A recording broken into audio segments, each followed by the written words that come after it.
વર્ષોથી આપણે અહીંયા એક પ્રથા છે કે જો ઇન્વેસ્ટમેન્ટ કરવું હોય તો ઘણા બધા લોકો સોનામાં ઇન્વેસ્ટ કરતા હોય છે અને એવું પણ કહેવાય છે કે ગોલ્ડમાં કરેલું ઇન્વેસ્ટ એળે નથી જતું. ભારતમાં મે મહિનામાં 722 કરોડ રૂપિયાનું સોનું ખરીદ્યું છે.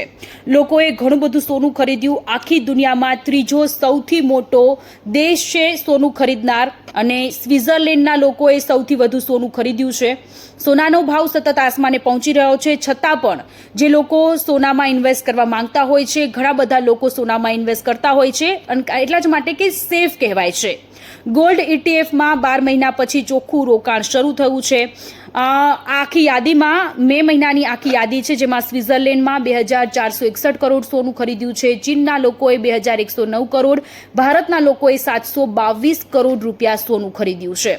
તો જો તમારે પણ ઇન્વેસ્ટ કરવું હોય તો ગોલ્ડમાં ઇન્વેસ્ટ કરવું એ ખૂબ જ જરૂરી છે, અને સેફ ઇન્વેસ્ટમેન્ટ પણ કહેવાય છે. ખાસ કરીને ઘરેણા અથવા તો ગોલ્ડની જે લગડીઓ લોકો લેતા હોય છે તેના પર પણ સારું એવું આપણને વળતર મળતું હોય છે. જ્યારે ઘરેણા લેતા હોય છે તેમાંથી મેકિંગ ચાર્જીસ કટ થઈ અને આપણે જ્યારે વેચવા જતા હોઈએ છીએ ત્યારે આપણને મળતું હોય છે, પરંતુ જે લોકો પ્યોર લગડી લેતા હોય છે એ લોકો ડેફિનેટલી ફાયદામાં રહેતા હોય છે.